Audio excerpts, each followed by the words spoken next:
Our hope is for you to know God, find freedom, discover purpose, and make a difference. After the service, begin that process by connecting with a leader and joining one of our many small groups or teams. But for now, sit back and enjoy this message.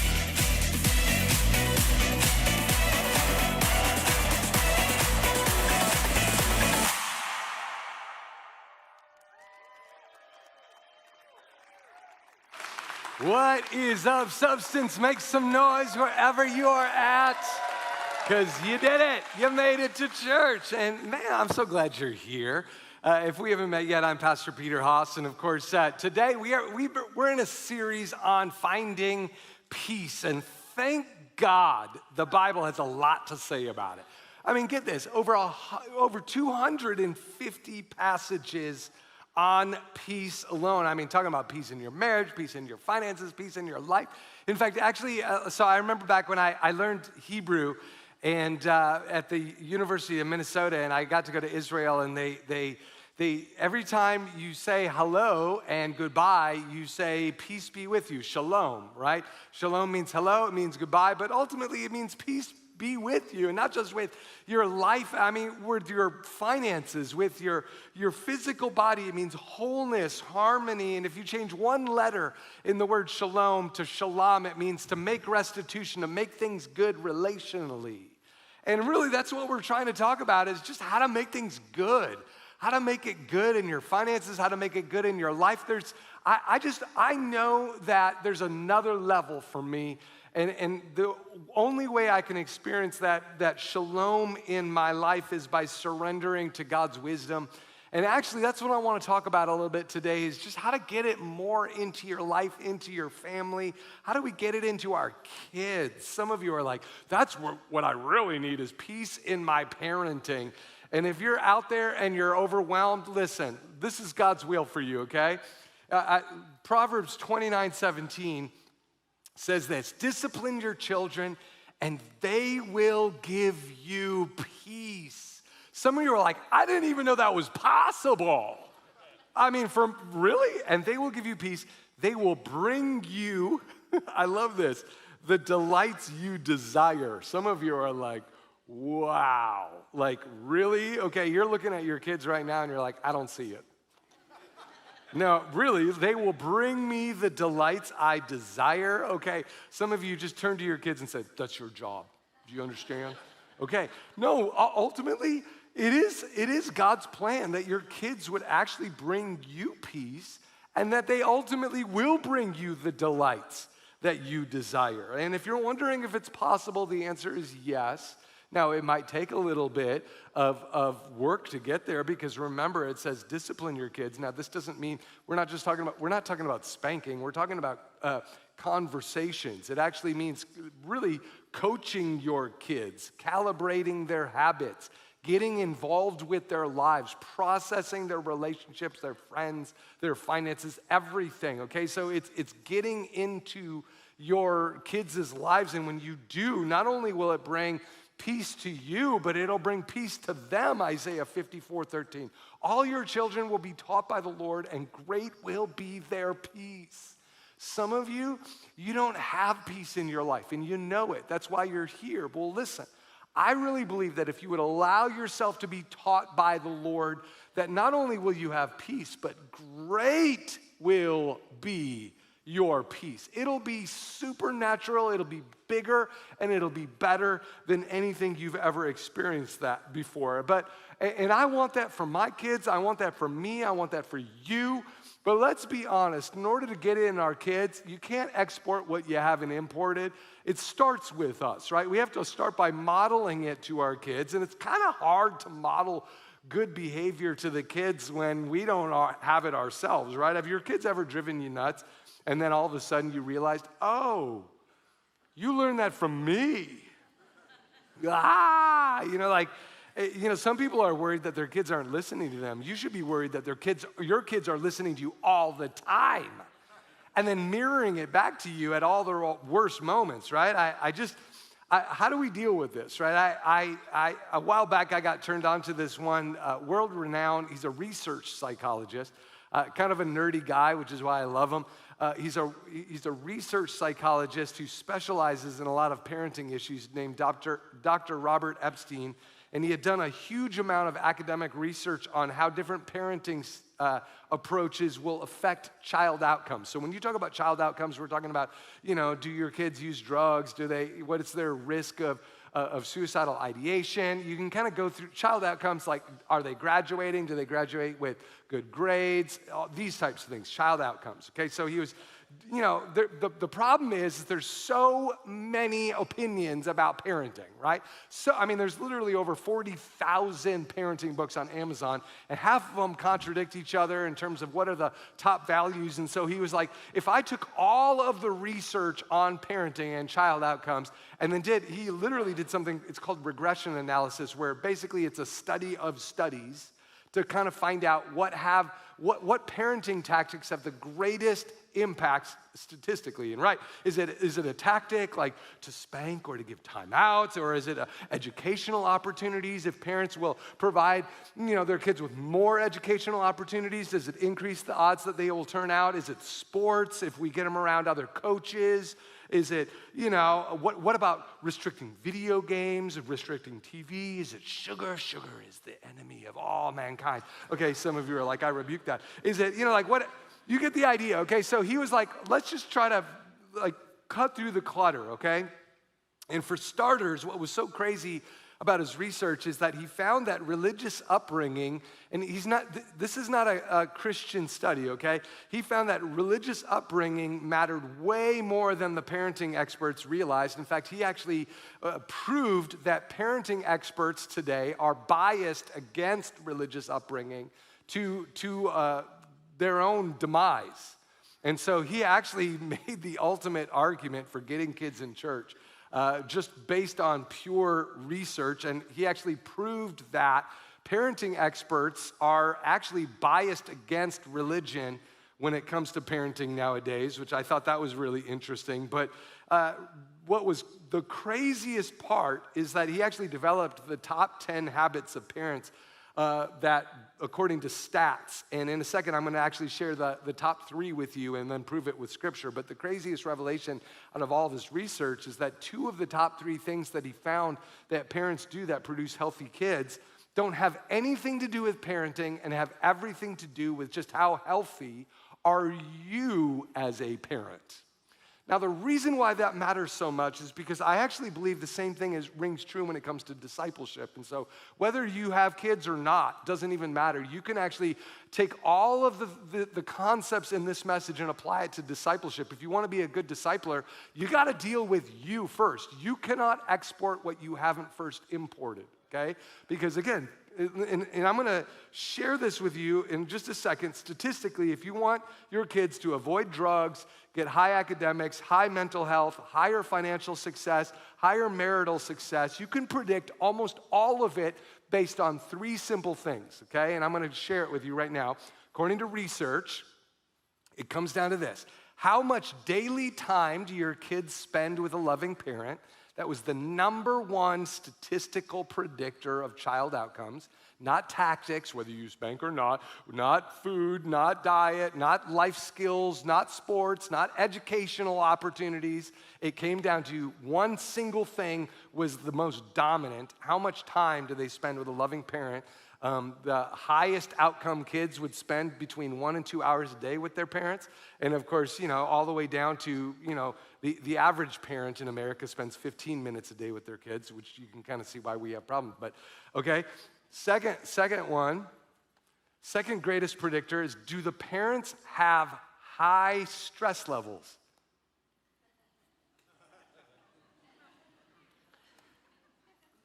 It has nothing to do with the kids, nothing actually to do with your kids. It's you, okay? Third thing, do the parents have a low conflict marriage or relationship? So even if you're divorced, if you have a low conflict relationship with your ex, that it will decrease the problems, okay? But do the parents, so 2 of the 3 actually have nothing to do with things you directly do to your kids. It is you. It is us. It is what are we importing so that we can export it, okay? So just Now, what's fascinating about all this is, again, 2 of the top 3 things that produce healthy kids don't have anything to do with parenting, but have everything to do with peace. Okay, the stress in your personal life and then the stress in your relationships, which is all the more reason why we've got to have peace in our lives. It takes us right back to last week. Listen, if we don't know the Prince of Peace and if we're not experiencing the Prince of Peace, we're just not gonna be able to pass that on. Does that make sense? You can have all the knowledge, you can teach what you know, but ultimately, you reproduce who you are. I may have a lot of interesting teachings. That's why it's like almost a cliche, like pastors' kids can be the most rebellious people on the earth, right? It's kind of almost a bad cliche. Pastors' kids are always the ones that are, disobeying in the kids' ministry. Well, it's because you can teach what you know. Just because you have knowledge does not mean, being right does not make you in sync with God. Does that make sense? So there's orthodoxy, what we believe, and orthopraxy, how we actually live and how we model that to our kids, right? So what made Dr. Epstein's academic study of parenting studies so impacting to me is that it just reminded me all over again that most parents are worried about all the wrong things. I mean, actually, ironically, most parents are losing their minds trying to get their kids into extracurricular opportunities with the hope that it might increase their scholarships, increase their educational opportunities, sports, music, academics, braces, whatever it is, right? And yet, ironically, these are the very things that are stressing out parents. We're literally taxi drivers, and these things are actually decreasing our time with them, which is ironically the number one predictor.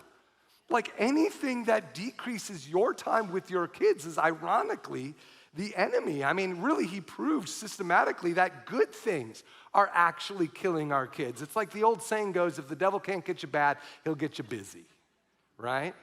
And I think that's probably true with the American parenting paradigm. We are just inundated with good ideas instead of God ideas. And ironically, all of these good ideas are stressing us out. It's causing us to have, conflict in marriage because we don't, how can you be married when you're constantly shuttling your kids around? And then it's actually decreasing the daily time that we're spending with a lot of our kids. You can kind of see, it kind of reminds me of the story from the Gospels. You might remember it, of Jesus with Mary and Martha. He had some good friends, Mary, Martha, and Lazarus, and he was visiting them in Luke chapter 10. And of course, Martha was so stressed out hosting Jesus that she started actually getting angry at Mary, who just wanted to sit at Jesus' feet and listen to his teachings. And so Martha finally not only confronted Mary, but confronted Jesus, like, why are you not getting her to help me? And Jesus says something so profound, and I really think that this is, I think, a word to parents and families in America right now. He says, Martha, Martha, the Lord answered, you are worried and upset about many things. Man, all you got to do is go on social media and you'll see people who are worried and upset about many things, okay? Our culture is obsessed with, they're upset about so many things. But Jesus says, but few things are needed, or indeed only one. Mary has chosen what is better, and it will not be taken from her. And what did she choose? She chose to sit at the feet of Jesus. Okay, now I wanna point this out again because in a similar way, I think the Lord would say to all of us, few things are needed. 4 words that I think can actually change your life today. If you're wondering why God brought you to church today, because he wanted to tell you this, few things are needed. In fact, would you just repeat those 4 words with me one more time? Say it. Few things are needed. Loved ones, we gotta slow things down, simplify our lives. What are those few things? Well, when it comes to parenting, your kids need time with you and time with the Prince of Peace. Sit together with your kids at the feet of Jesus. We often think that our kids are the problem, or we think it's our kids' opportunity. But what if, by taking care of first things first, our stress levels, And our marriages, all of a sudden, everything just resolved itself with our kids. I sometimes think that we make parenting out to be way more complicated than it is. And in some ways, the good news in all of that research that I showed you is actually, if you even have botched it or messed it up, the good news is you can undo that simply by doing one little thing. And that's just log more hours with your kids and log more hours with Jesus. You know what I mean? In fact, one study, people always ask me, what's the one, if you were to say one habit that you think could change all three of those things, and just one small little habit that you adopted as a family that made the biggest difference? Well, for my family, it was just doing family dinners together. In fact, actually, a lot of research proves that 99% of child outcomes could be resolved by this simple little discipline, family dinners. In fact, get this, okay, the National Center for Addiction and Substance Abuse at Columbia University, they did a study on families that have dinner together regularly, and they found a dramatic shift in child outcomes for families that just had dinner, okay? And listen to what they found, okay? Kids that had dinner with their family were significantly less likely to use drugs, experience stress, or struggle with suicidal thoughts. They were more likely to confide in their parents, feel emotionally content, pick positive friends, and get good grades. In fact, actually, kids who ate dinner with their families were 3 times less likely to use pot. It cut their rate of substance abuse in half, okay? It lowered the stress level not only in their heart, but in the parents' heart, which, again, once again, lowering stress levels. Some of you, you're like, well, I hate cooking. That increases my stress. Well, okay, I get that. But you know what? Being together with your family will ultimately decrease stress, okay? It significantly lowers the risk of suicide. Well, why? They found that when families would just do dinner together, when kids and teens just regularly ate with their family, they were more likely to confide in their parents. Think about that. More likely to confess things to their parents. They were more likely to be emotionally content. The research showed they were more likely to be selective about finding positive friends. Like, show me your friends, I'll show you your future. They chose more positive friends. They were more likely to get good grades from dinner, and they were more likely to say that their parents were proud of them. Whoa, all of that from dinner?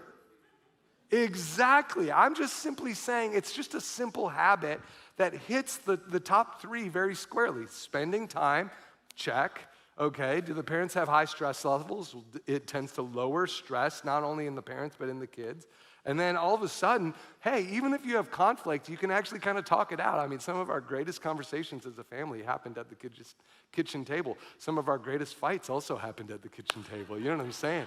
My kids have endless videos of mom mediating our fights. It's just hilarious to go back into them now. But okay, so now, but let's talk about this issue of time, okay? Well, I remember when my kids started growing up really fast. So I've got 3 kids. We're right now just entering into the empty nesting phase of our lives. But my son, Eden, is our youngest. But when our kids started to really grow up fast, I realized very quickly I do not have a lot of time to be in their lives.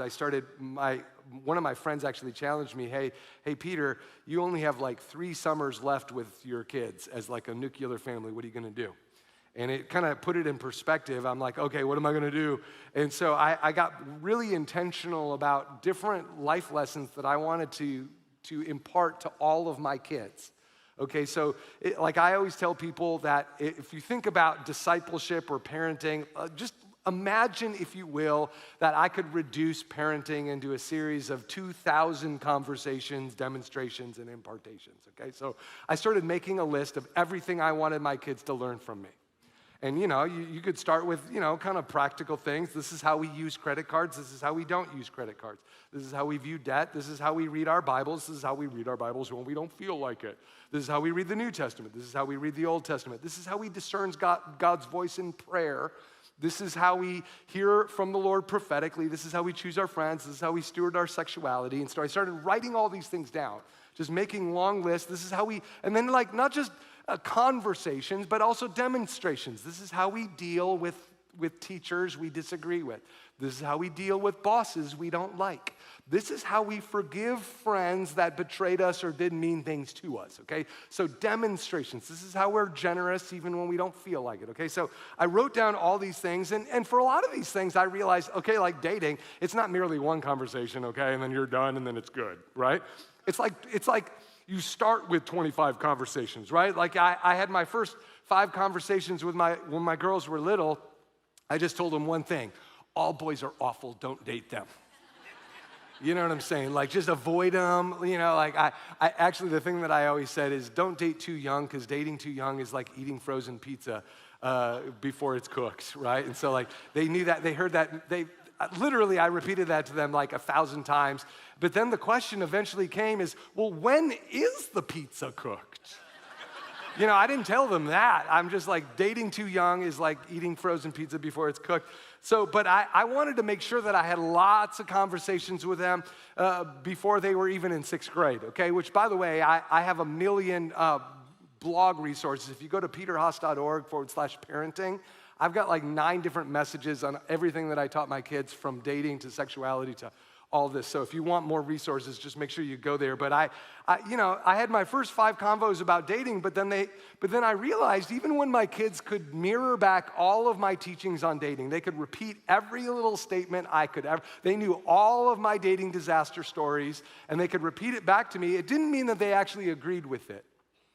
And I found that out after a while, where they would share it, but then they'd be like, yeah, but Dad, I don't actually agree with this. So then I'd have to have another 5 conversations, right? Where they could wrestle with it. And then what would happen is then they had that one, friend that had a dating disaster, and then I logged 5 more conversations. Well, this is what we can learn from that. And then, then they actually started dating. And now I actually have to have another 5. And then prom happens, then another 10. You know what I'm saying? Like, you have to understand. So, but with each of our kids, I was always thinking, how can I log these 2,000 conversations before they leave my house? How do I get there? And parents, here's where it gets complicated. It's really hard to have deep conversations with your kids until their abstract reasoning kicks in, which those of you who study adolescent psychology, usually somewhere around 12, 13, 11 for girls, 15 for boys, when their brains turn on and you can start having these conversations. But, like the majority of these deep convos are gonna happen with your kids in like a 5-year window, usually right around year 13 to 18.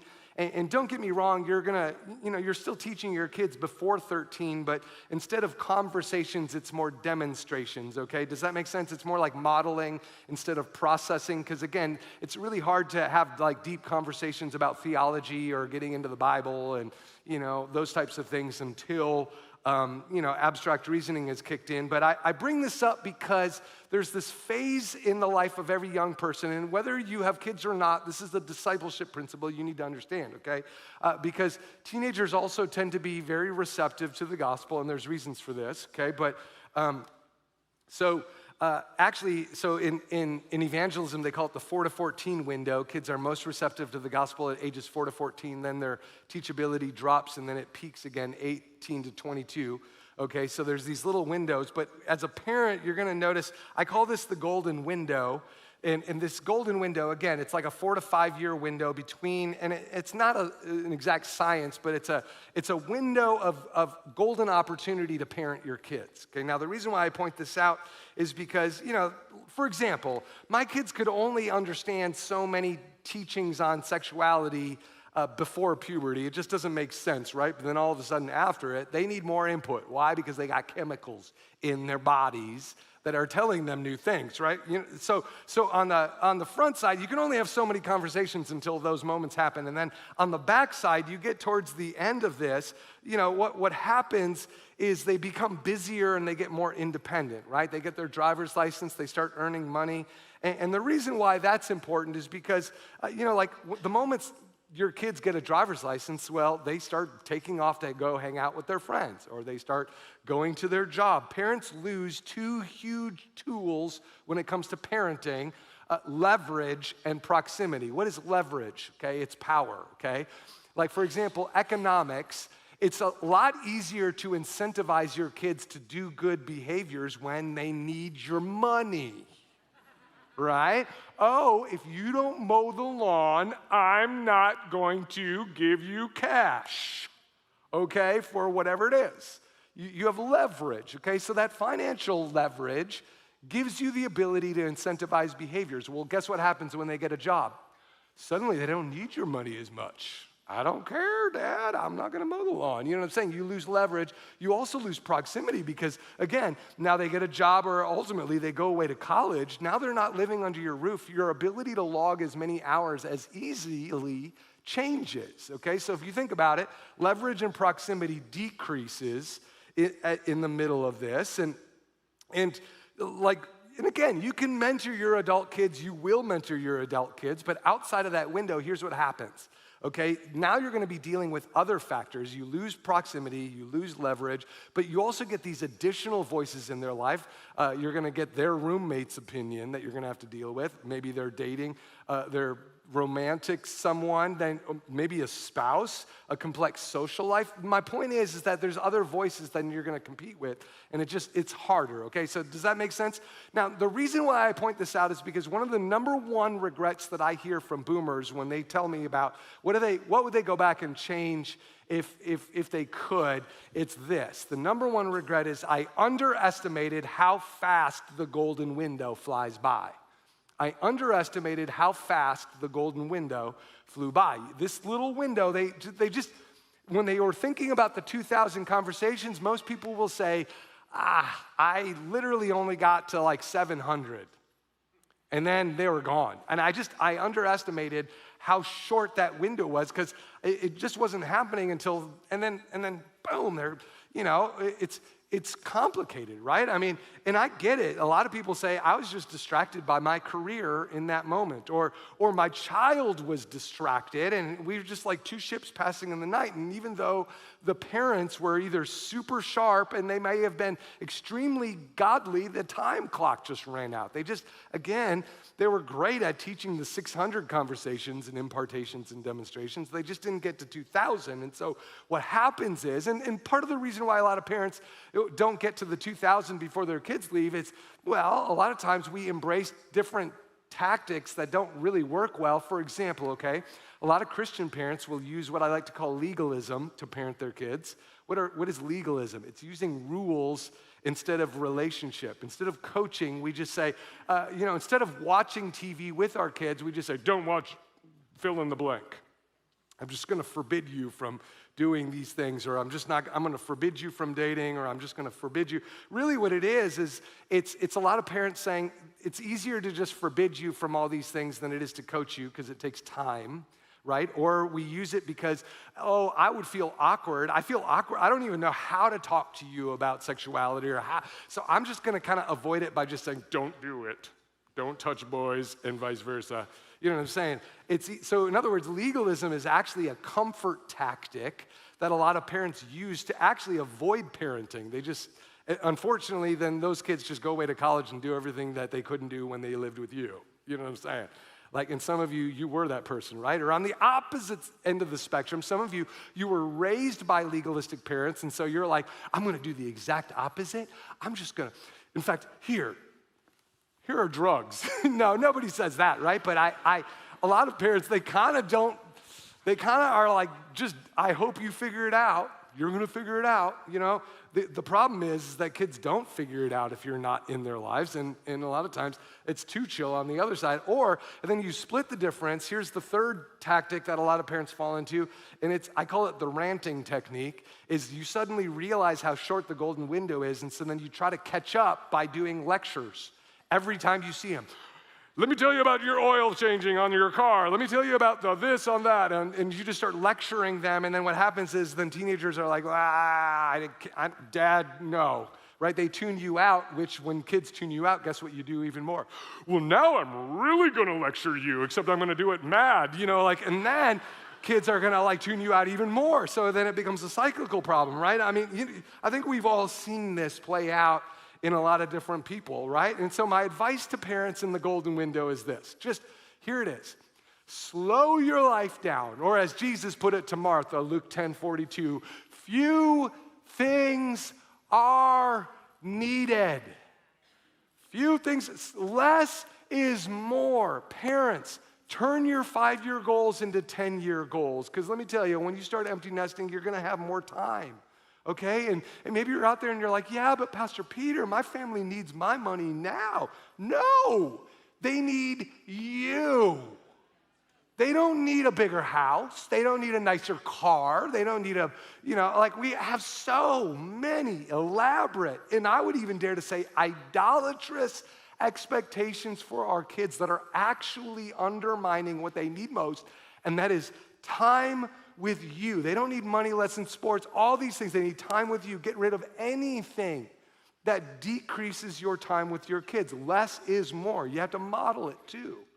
And I wouldn't let my kids do anything that got in the way of family dinner, church, or time with us. And you know what? Because professional careers, they'll always bounce back. They're rubber, in the juggling act of life, they're rubber balls that will always bounce back. What will not bounce back is the glass ball of your marriage, your physical health, your relationship with your kids, okay? So you gotta learn how to drop the right things. And guess what? If you do it right, if you log those 2,000 convos when they're young teenagers, okay? So you get it in early, okay? You're on the early side of the golden window. Here's what happens. Instead of playing catch up with your adult kids, which is really stressful because you've lost leverage and proximity, you can instead spend that time, now that you've invested in them, now you can actually focus on their girlfriends, their boyfriends, their fiancés, their spouses, and then adoptive kids, which is actually really fun. It's fun to be able to and then you're ministering with your kids to all of their friends. That's ultimately the goal, is to get in on it ahead, okay? But what's hard about this golden window, if I could really be honest, is the very moment when kids are most able to have deep conversations is the very same moment where they don't want to, right? That's kind of like, so what do you do? What's the life hack to that? Well, you gotta dive into their world. You gotta, even when all of my kids went through a reclusive phase where they didn't want to be around dad, every one of my kids went through a phase where I don't think they liked me at all. But you know what? I didn't care. I'm just going to jump and flop on their bed. And I had to do a lot of dumb things to get into their world. I'm like, stuff I didn't want to do, right? Did I want to flop on their bed and watch endless YouTube videos about baby seals? No. But did I do it? Yeah. I learned a lot about baby panda bears. You know what I'm saying? Like, did I want to learn Minecraft? No, I didn't. But did I do it? Yes. I didn't want to learn Fortnite. I didn't want to learn everything about One Direction. Do I like them now? Yeah, strangely.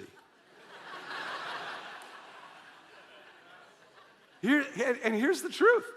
It took 2 hours of Lego Batman video game to get 10 minutes of good dad time. That's what it took. I had to earn the right to speak. It was like an exchange. Okay, 2 hours of Lego Batman to get 10 minutes of good dad time. I know all the Barbie movies and I cannot unsee them. I can't. To be honest, I kind of liked them. They were actually better than you would think. Guess what, though? I logged a lot of great convos along the way. I could have just said no to that TV show, and I actually said, maybe if I watch it with you, and then let's process it. And I ended up having some great conversations watching some of those TV shows with them, and I just, and here's another little secret to avoid ranting in the golden window is, most kids don't want to hear a lecture, but they love to share their opinions. And so I would constantly ask my kids for advice. I would constantly come up to my girls and say, hey, I've got this friend at church who's got a son who, is dealing with this. What would you tell them? And then I can find out what programming actually made it in. You know what I'm saying? Like, I can ask, how would you advise this parent on coaching that person on dating? You know what I'm saying? And then I'd listen to their opinions. And I always tell parents, never, ever waste a relationship disaster in their lives, right? You're talking to them, oh, your friend just got dumped. Okay, why do you think that happened? What could they have done differently? Like I want to hear, right? Or like, oh, your friend just got suspended. Why? Why do you think they're in a fight with that teacher? Why do you think the teacher doesn't like them? Let's talk about this. Like I would constantly get their advice. And here's the deal, okay? There's a little bit of an art to this. And I want to encourage you, if you think this message is helpful, you're actually going to love, right here at Substance, we have a small group that is launching called Revival Parenting, taught by our very own Amanda Carrera. And Carrera is our longtime Substance fam. Amanda's a parenting coach. She actually taught her curriculum to our staff, and it was mind-blowing. I loved it. I even just rewatched it again recently. Every parent needs to go through this at some point. So if you feel overwhelmed and you just want more ideas, make sure you check that out. But here's the truth, okay? Even if maybe you're here and you're like, well, I've already messed it up, right? I mean, not only did I mess up the goal, I broke the golden window. There's golden glass everywhere. Like, listen, let me encourage you. It is never too late.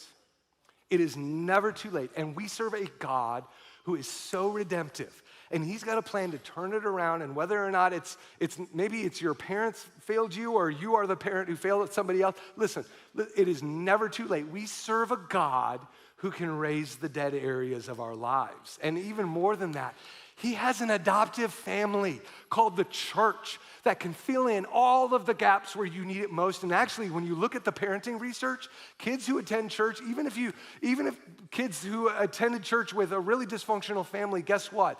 They can still defy the odds. Kids who attend church on a weekly basis have the highest graduation rates, highest GPAs, highest mental health, lowest drug abuse, lowest suicidal ideation. I mean, you name it. Church is the equalizer, and so please just dive into the resources of this great adoptive family that God has for you. And I really do believe that he will turn things around. And besides, even if you botched it, one of the greatest lessons that you can teach your kids is how to apologize and own it. And I've had to do that a lot over the years. And as one last story, I remember years ago, I botched it with my kids. My family and I, we came home from a long family vacation. It was one of those overly long car rides that I probably shouldn't have done, but so we just were in the car. We were in the minivan, the loser cruiser, I called it, for 7 hours, and I was just like, oh, I cannot wait to get home. I'm so sick of my kids. I just want them to get into their own bedrooms so that I can have peace. You know what I'm saying? And so, yet the moment I walked into the house, it was the exact opposite of peace. Why? Because when I tried turning on the light wouldn't go on, and I'm like, what the heck? And then I go into the next room. I tried turning on the light. No lights. There was literally no electricity. And then I looked at my neighbor's house. Everybody else had electricity, but not me. And I'm like, come on. I just want to relax. And so then I started going down into my basement to get to the switch breaker. And the moment I got to the bottom of the steps, splash, my feet were just absorbed 6 inches of water, okay? My whole basement was flooded, and not only was it flooded, I mean, you have to understand, this is a finished basement, and our church offices were in our basement at that time. So all of our computers, our copy machine, everything is just like swimming in water, and I ran back, and sure enough, while we were on vacation, a pipe broke, and it was spraying water all over my bookshelves, all over, I mean, everything. I'm talking about my photo albums were floating. I'm talking about my books. I'm talking about our like memory bins. I mean, everything priceless was literally submerged in water, and I was just so overwhelmed in that moment. And then the pipe, I suddenly saw the pipe that was spraying out all over everything, and I ran up to the pipe and tried to put my hand on it to stop the spray, and then all of a sudden it exploded even more. And it's just like raining down on me. And I'm like, I'm not proud of what I did next, but out of the depths of my soul erupted just this primal yell, followed by the loudest and longest cuss word I have ever spoken in my life. And the moment I finished it, I turned around to see my 2 cute young daughters standing there with wide eyes.